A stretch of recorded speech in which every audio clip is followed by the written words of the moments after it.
உருளைக்கிழங்கு பொரியலை நீங்கள் விதவிதமாக செஞ்சு சாப்பிட்ருப்பீங்க. இந்த மாதிரி ஒரு தடவை செஞ்சு சாப்பிடுங்க.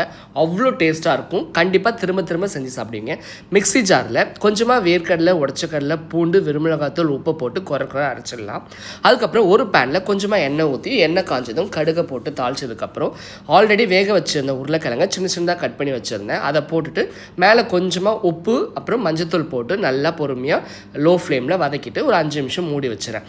அவ்வளோதான். அதுக்கப்புறம் நம்ம அரைச்சி வச்ச அந்த மசாலாவை மேலே லைட்டாக தூவிட்டு அதுக்கப்புறம் கொஞ்சமாக கொத்தமல்லி இலையை கட் பண்ணி அதையும் போட்டு இப்படி கிண்டி ஒரு கிளுக்கி கொடுத்தீங்கன்னா அப்பா, இது ரியலி ஐம் சேயிங் கர்ட் ரைஸுக்கு அவ்வளோ ஒரு பர்ஃபெக்டான சைட் டிஷ். நான் கேரண்டியாக நான் சொல்கிறேன், அவ்வளோ டேஸ்ட்டாக இருக்கும்.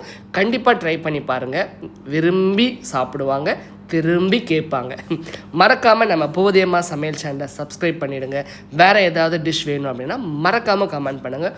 உங்களுக்காக அதை போஸ்ட் பண்ணுறேன். Bye bye.